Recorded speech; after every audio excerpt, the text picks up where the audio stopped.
Good morning, everyone. Oh my goodness, what a crazy morning. Let's see. Okay, so we're going to do a few things here. And we're going to do like a carrot salad, a beautiful carrot salad. They had these beautiful rainbow carrots, organic, at Quality Foods, and so I got some, and I think this is just going to be so pretty. You know, normally I don't peel organic carrots because, there's goodness in the peel, of course, but in this particular dish, what I'm kind of after, like I don't really need to peel that because you can't really tell. You won't really be able to tell it isn't peeled. Maybe I'll peel one. But what I'm after is the color. So, sometimes you're after nutrition and sometimes you're compromising a bit with nutrition and with color. So, yeah, or I could kind of do it in between so you have a little bit of skin left.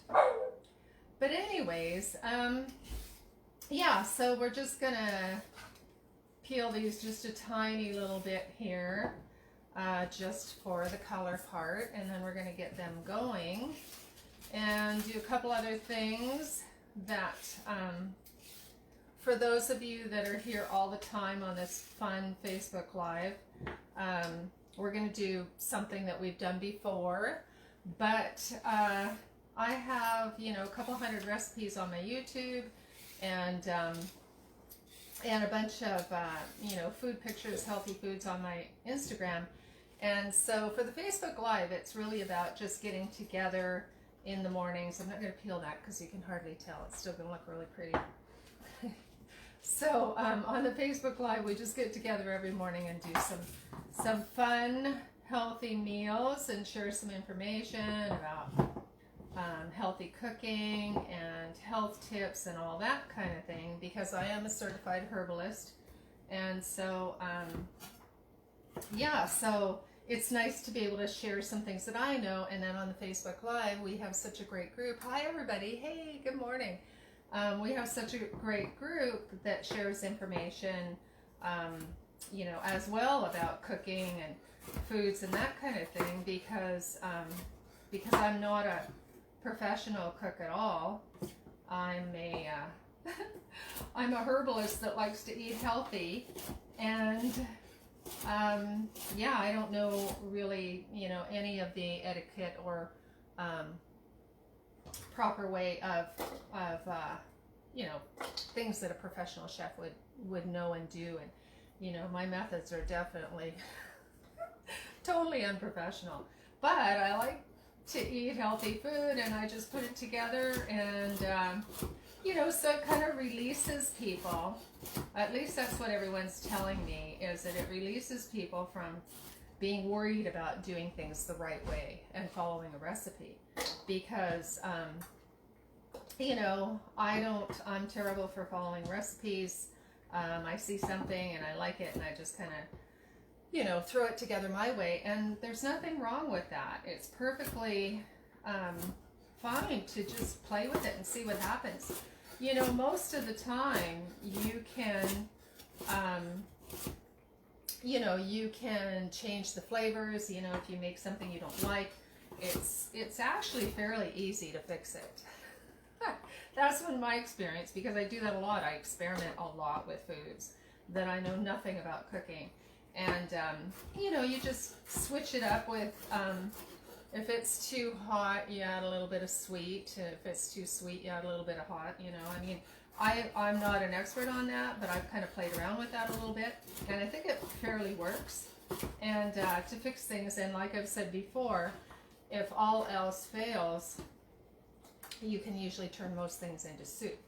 So just play with the food, and if it's pretty, then it's, more, like if it's pretty, then you really want to eat healthy food. So if it looks good and it tastes good and it's healthy too, then, that's just a win-win, because I was speaking with a friend of mine the other day, and you know, they just don't know how to eat healthy. Like, just, I don't know, you know, they're just cooked traditionally, and don't have a, like, it kind of, it's kind of like, I'm trying to wrap my mind around that because I'm so used to just winging it with a bunch of vegetables.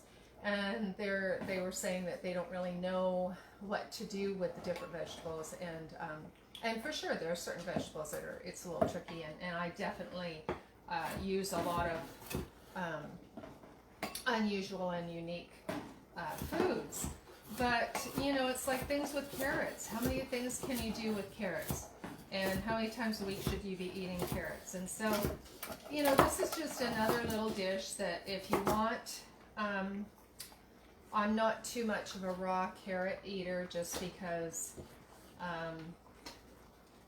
you know, that one's a little thick there. Let's see, how can we do this? Kind of, look at that. Good job. So yeah, so some of us around here just aren't good with raw carrots. And so, you know, so I'm just going to steam these a little bit to get them just tender crisp to where they're not really cooked, but they're not super crunchy raw. And so, yeah, so just look up a recipe, whatever you've got in the fridge. Just, you know, look up carrot recipes. And my gosh, there's a billion things on Pinterest and YouTube on different ways of doing it. And then just kind of play with what else you have in the fridge and throw it all together. And I do have to say, I'm a terrible one for using the same seasonings over and over. You know, like my favorite things are cayenne, maple syrup. If you guys have watched me, it's like a lot of the repeat. But on the other hand, what that does mean is that you don't need a lot of exotic ingredients to follow what I do, because it's pretty repetitive, yet it usually tastes different all the time. So it's just a way of blending those different spices. I do love to experiment with Indian foods, and you know, we made a Moroccan Mediterranean potatoes last week, and I really love experimenting with those different kinds of foods. And it definitely is an experiment because I'm not an expert in it. So what we're going to do, I am going to add a little bit of collards to this. I went and got some collards from the garden. And I do still have chard out there too. So that's exciting. But whatever greens that you have, like the Brussels sprouts still have leaves on them. So, you know, use that stuff. And if nothing else, you know, this summer I dehydrated all kinds of beet greens and beet stems and Swiss chard stems, and so I dehydrated the stems as well. And those are really good when they're dehydrated too. They're really good to add to any dish that you have because they will add extra nutrition, extra green, you know, extra chlorophyll, extra magnesium and calcium and all the things that the dark leafy greens have in them. So yeah, so for sure. And you can still, you know, it's freezing now, like freezing outside now. But you can still find some dandelions, and those things have such a different array of vitamins and minerals, you know, than your carrots, your broccoli, your cauliflower, your standard stuff. So to go out and get something like that and to add it to your dish, you're not even going to notice it's there, and it gives you different minerals. So the dandelion is so good for the blood and the liver, and I mean specifically the root, but still the leaves are very much so good for you with all the vitamins and the minerals, and good for the liver and the eyes and digestion and all of that. And so skin. So just cut it up fine and put it in, and just don't even, you know, you won't even notice it, and yet it adds different vitamins and minerals than our normal foods do. So for sure do that. And so I got some collards, and I'm going to use these for the next recipe, but I still have a little bit, they're getting a little frozen, but I have just a little bit of green onions and chives that are still usable. So I did cover some of my vegetables out there. I did cover them with straw to try and protect them. And the other thing that you can do, you know, if you want, like I do have some lettuce and some different things under grow light in the bedroom, but my good friend Ava Grote, she's got one of the, it's a tower. It's a I don't know, it's a garden tower, and it's something that you can grow your vegetables, your lettuce, all of your stuff all winter long. And that's pretty awesome, you know, and it's super compact. It's just, you know, it's like, I don't know, I'm going to guess like maximum 3 feet by 3 feet, because it goes up and it has all the little holes for all of the vegetables to grow out of. And that's super cool. Like I have a whole bunch of, a bedroom full of plants with soil. My lettuce and my chard and all my peppers and everything are in like pots. So it takes up takes up the whole room. So those tower gardens are super awesome for, you know, if you don't have a lot of room, and a lot easier to work with than the soil. Okay, I just forgot a dish for my next dish here, so I am going to grab that. And, okay, so what we're going to do while these guys are cooking down a little bit, I don't want them too cooked, but I do want them tender crisp. We're going to do something we've done so many times before, but we're going to do it a little different because I have a new machine. So I'm happy about that. Okay, I'm just going to move this here, my little workspace. So this, if I don't knock everything over here, let's try and, in my little tiny workspace, I have such a small spot. But it just goes to show you what you can do in a small space. I bought this a little while ago, and I'm really, really impressed. I really, really like it. And I have not done this before. So what we're going to do is we're going to make my salsa, my fermented salsa. But in the past, if you've looked at any of my videos, I have probably 2 or 3 and I use the hand crank food processor, like the one that you use. And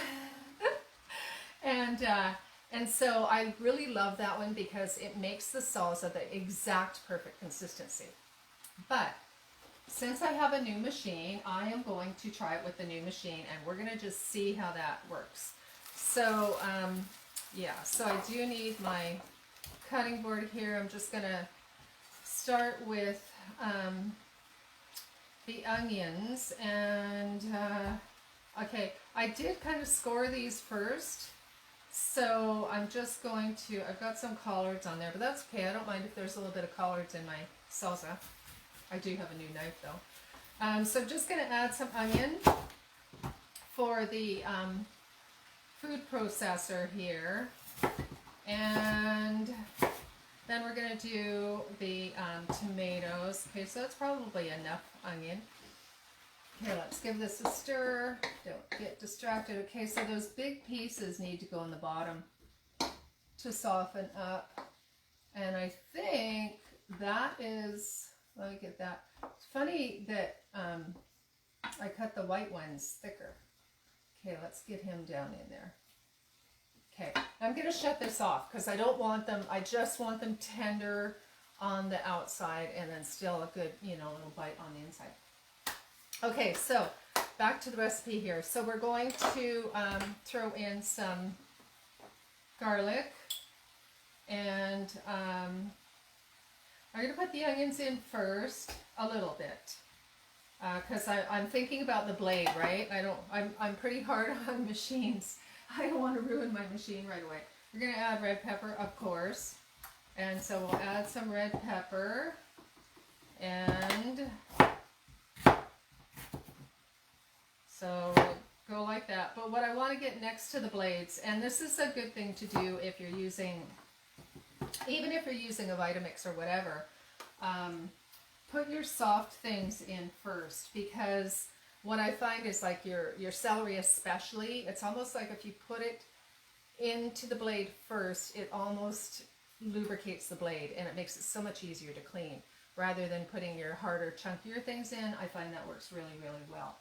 So, okay, so that's why I want to try and get this tomato in here first, towards the blades.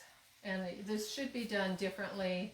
I'm sure I just make every professional cook cringe with my crazy methods, but it's just how I do what I do. And you know, at this age, I just, it's habit. You're not gonna, I mean, you can teach an old dog new tricks for sure, but you know, when you're talking and cooking and trying to pay attention to everything, you just automatically go back into old habits. So, you know, it's like when you drive to the store and you don't even remember stopping at lights or turning left or right or whatever. Yeah, kind of like that kind of thing. It just goes by habit, which reminds me. Okay, I'm just going to add some ginger. So I'm adding, back to paying attention here, I'm adding thinly sliced ginger so that the blades are okay with that. So I'm going to add ginger, tomato, onion, garlic, red pepper, and yeah, I'm going to add some of these. They just got a little bit of frostbite, just a little. You know what? I should add collards too. And why not? You don't really taste them. I should have trimmed these. I just grabbed them. I was in a hurry this morning because I ended up, hey, good morning, Darlene. Nice to see everybody here. Yeah, this morning I actually, I've been talking to you guys a lot about thyroid and how seaweed benefits the thyroid and balances the thyroid and everything. And I had, oh, it's funny, the red ones are kind of dying, the other ones. Anyways, yeah, so I've had, since I was young, a low-ish thyroid. And yeah, so I did get some blood work done, and they neglected to do it.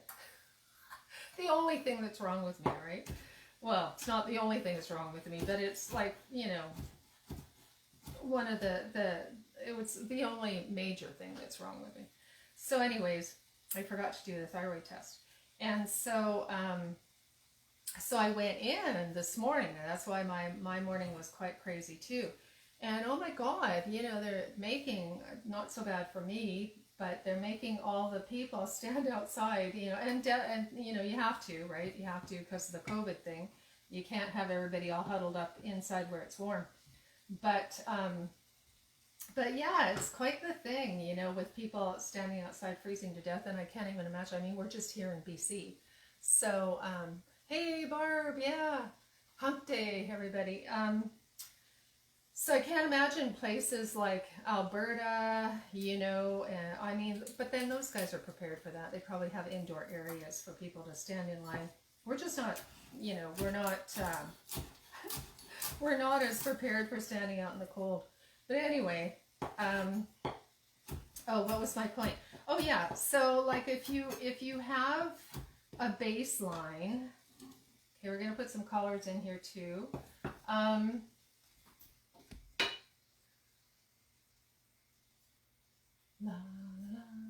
Maybe I should finish that first since it's done. I wanna stir it up because I don't want it overcooked, and they're looking quite done.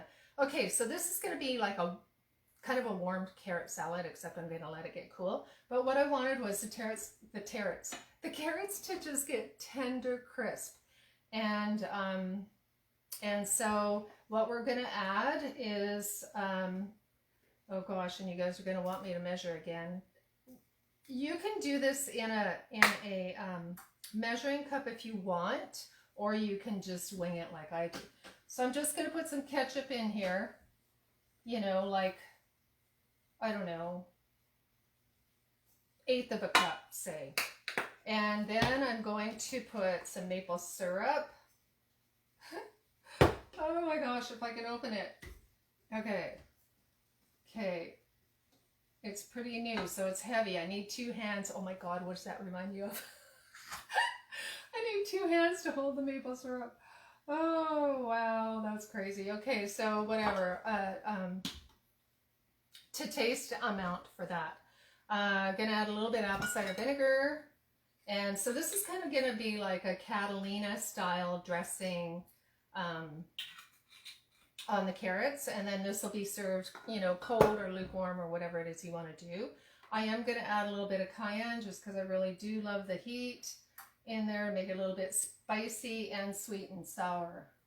And why doesn't that want to come out of there? I don't want to get too much. Okay.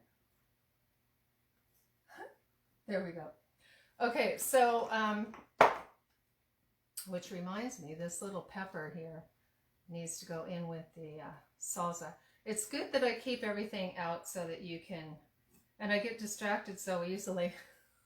I'm sure I drive you guys nuts. I don't want to forget to put that pepper in to the salsa.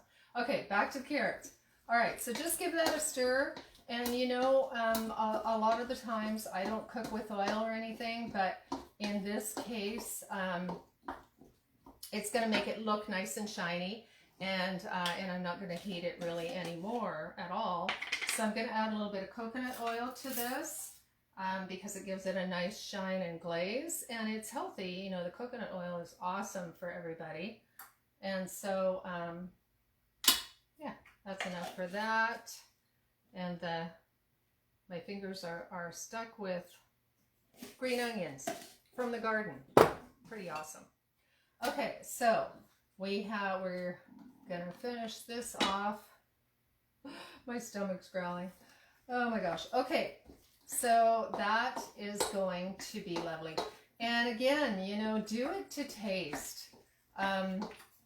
It's like a Catalina, if you guys, without me dumping everything over, if you can see that, it's like a Catalina salad dressing on the carrots. So that's going to be lovely. So you can do that and eat that over a couple days or whatever. Super good for you. And now we're going to go back to this little pepper from my garden in the bedroom is probably pretty hot. I'm going to guess. So I'm just going to put that much in. Okay, so we have, back to this, we have the tomatoes and peppers and onions and garlic and ginger. And I'm going to add a little bit more of the peppers here that I chopped. And I'm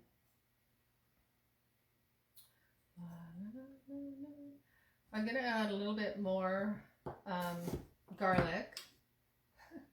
As I look at all the things I don't want to forget. Oh, maple syrup. Yes, we do need a sweetener in here for sure. So we're going to add some maple syrup to the salsa. And sometimes, I didn't today, but sometimes for extra spice, I'll add some horseradish. And honestly, you guys, like if you aren't growing horseradish, then it's a good idea to get some, and it's really easy. I mean, I don't know exactly about the times when you should dig it up and plant it, but to have the fresh horseradish is like super awesome to for any kind of helps if you're feeling blocked up, you know, or congested or whatever. Obviously, everybody knows horseradish will just open up your sinuses right away.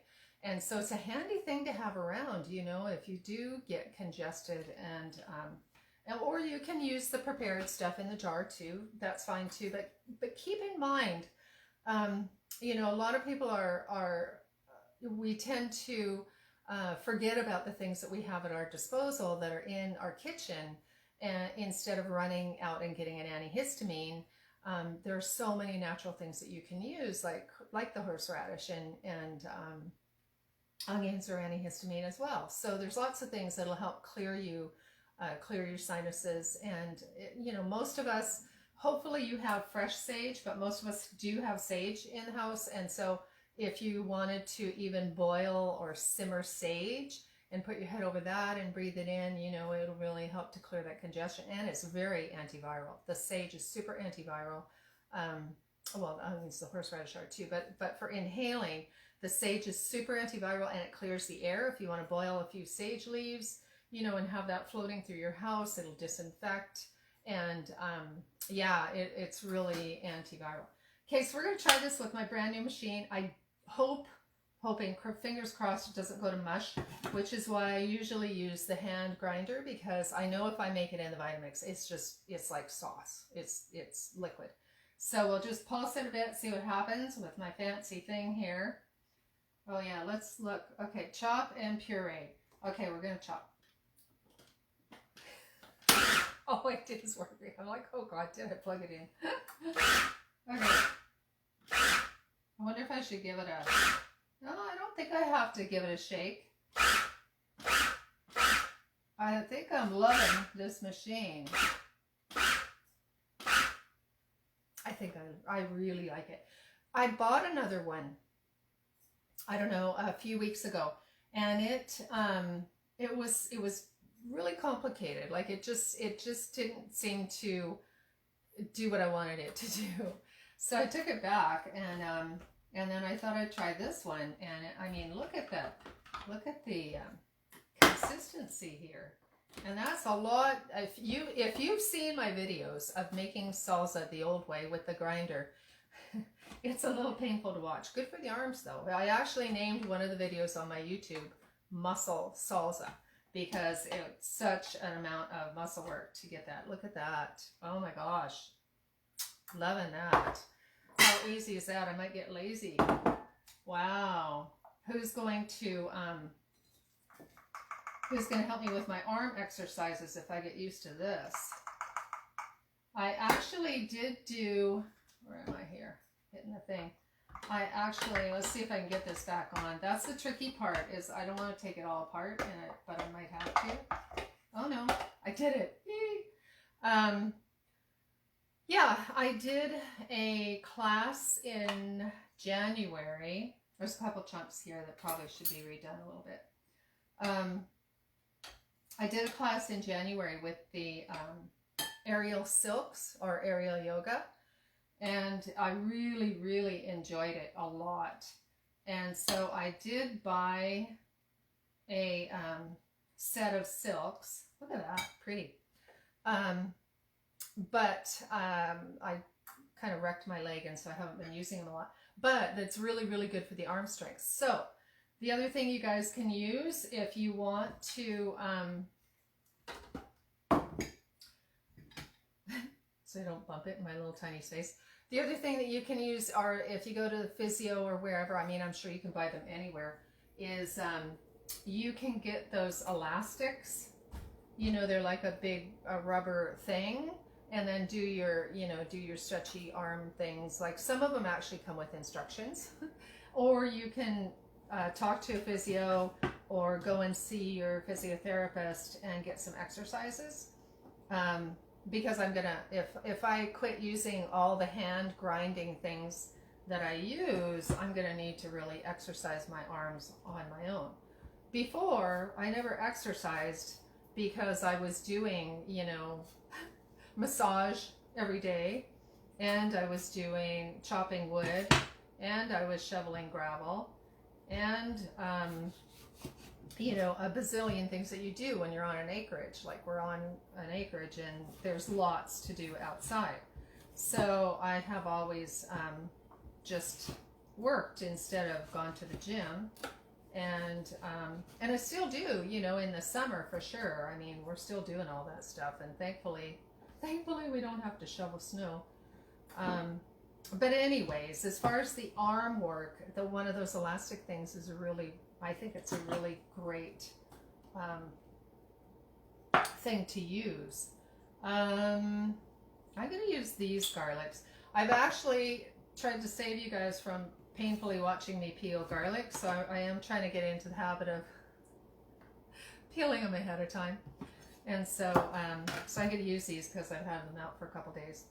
Okay, so more tomatoes, more peppers. All right, so back to the thing here, back to the program. The salsa, you can make your salsa however you want to make it, and in order to ferment it, all we're going to do is we are going to put it in a jar, like this, And we're going to put it in a jar. We're adding just a touch more salt than you would normally use. Now, when you're fermenting, you would usually use at least 1 tablespoon of salt per quart of the jar.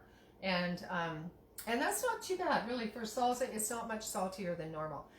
But when it starts to ferment, it actually starts to lose its saltiness and become a little bit more on the vinegary side. So, but what happens when you ferment the salsa, it just brings those flavors out and it just bursts into, it's like putting it on high voltage, every flavor of the tomatoes and the garlic and the onions, and it's just like, wow, it just, bursts out the flavor, fermenting it. And so right now it's freezing cold, and pretty cold in the house. And so it'll probably take 5, maybe 7 days to ferment. In the summer it was 3 days, sometimes 2. And so you want to cover it with a paper towel and elastic and keep checking on it. And you have to make sure that the salsa is underneath the brine, like, pretty level, like it won't be covered because it'll float up, but you have to make sure mostly it's under there, and just keep pushing it down every day. Check on it a couple times a day, have a little bite with a clean spoon. Do not stick your spoon that you ate off of back in, because you'll create a bacterial mess. So clean spoon in there, take a bite, try it, and then carefully push it back down under the water so it's level. Put your paper towel back on and keep checking, because if the food comes above the salt water, it will start to mold. There's a difference between mold and what is like a SCOBY that grows on the top, which is kind of like a vinegar mother. I have a lot of videos on how all that works. I'm not going to explain it all now, because I'm sure those of you guys that watch me all the time have heard this a million times. This is speaking of that, this is the georginacyr, and I'm really liking that. So this is tomatoes, carrots, cauliflower, and peppers. And I really like these lids because I bought these, and they are pretty awesome. You don't have to check it as often, and they actually suck the oxygen out. You can see that it's sticking out of the fluid, out of the salt water. And it's perfectly fine. And when did I make this, you guys? Like almost 2 weeks ago, I think. And I'm extremely impressed. So these are by Brillianti, and they are called, I always forget, I have it under there, Easy Grips. And so you put this on, and then you put the little vacuum pump on, and you pull that up, and you can see the bubbles coming up when I pull up from the oxygen to make sure it sucks the air out, because the air touching the food is what creates the bacterial growth. So this is pretty awesome, and this is ready to go in the fridge now. This was the reason to make this. It's sort of kind of like an Italian condiment, I think, and so.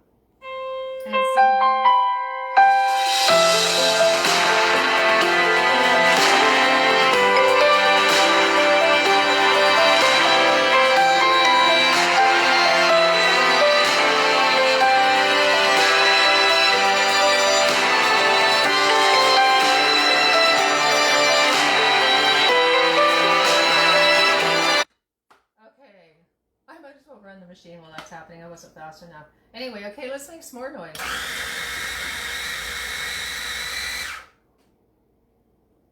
Oh, I really love this. That is an awesome machine. Yes, so what happened was, the reason we got interrupted, because I crazy day. I went to, because I was running around this morning, I went to put my phone on for the Facebook Live, and my phone died right there. So this is my husband's phone, and that's why it rang. And anyways, yeah, so sorry about that. Usually I have the do not disturb on. And so anyways, back to the story here. This is awesome. So we're going to do the salsa, and you know what? I'm going to do this and then mix it. I completely forgot to add the salt. So in this particular case, you can use, I like to use a Himalayan sea salt, but I also really like to use, this is a Celtic sea salt, and this is very minerally. It's like a damp, earthy salt. I'm not exactly sure where it comes from, but it's quite crumbly, and you can see It has a lot of minerals, so it's not super, super salty. So I'm going to add this, and the spoon doesn't fit in there. So 3 teaspoons is a tablespoon, whoops. And I think, math is not my thing, but we're gonna, whoops. We're gonna just aim for pretty much that. There we go. Yeah, so I thought I'd try this for a little bit different, and it's good to change around, right? There's Himalayan salt, there's Celtic sea salt. You know, I can't think of the other types of salt, but there are other types of salt too, and so you get different minerals from each one. So it's good to switch around. So you know what? I'm just going to give this a little stir, because it's going to be easier to stir in here than in there. And then what we'll be doing is just putting this in the canning jar with one of these lids, and we'll let it ferment for a few days. And honestly, it not only makes the flavor pop, but it ferments it. And the fermentation, as you know, everyone that's been watching all the time, I talk about fermenting all the time. I do a lot of fermenting. It increases your intestinal bacteria, and it feeds the intestinal bacteria, the beneficial bacteria. It's amazing for your gut health. And if your intestinal bacteria is running optimally, that is your whole immune system. So it's really, really important to make sure you have really good gut health. And the friendly bacteria, I mean, it has to do with the brain. It has to do with, they've done studies using fermented foods for things like autism and Alzheimer's and depression. It has a lot to do with depression, because your digestive and intestinal health is like the engine that runs the body. It's so important to make sure those things are running properly and to the best of their ability to keep you healthy, because that is this is the whole engine of the body. So you need to be digesting food, absorbing your vitamins, minerals, and making sure that intestinal bacteria is balanced and super healthy, because that's where your immune system comes in to be able to fight things off like viruses. So super, super important, you guys. Get some fermented food. You can buy it if you don't want to make it. They have it at any health food store, Healthy Habits or whatever. So you can see the salsa looks amazing. And yeah. And again, you know, to your taste, you can add more maple syrup. Did I add maple syrup? I got so distracted. Anyway, you should have some sort of maple syrup, or you could use honey, maple syrup. I added the pepper in there, so I'm going to taste it. I won't do it in front of you guys in case it's super, super hot. But I added the pepper. You could add cayenne. You could add black pepper. If you want, you could add cumin. That would be really, really good. You could add cilantro, all kinds of things. And so this is super awesome. We've made mango salsa before, and oh, what was the other one? Pineapple salsa, I think we made. Anyways, there you go. That's it. So we have a lovely carrot salad dish and a lovely salsa. And so you guys try and stay warm. And we'll see you tomorrow morning at 11. I look forward to your comments and your and your suggestions for whatever it is that you want me to experiment. And we'll see you tomorrow morning at 11. Check out my Instagram, my YouTube channel, and subscribe. I always forget that part, but it's so important.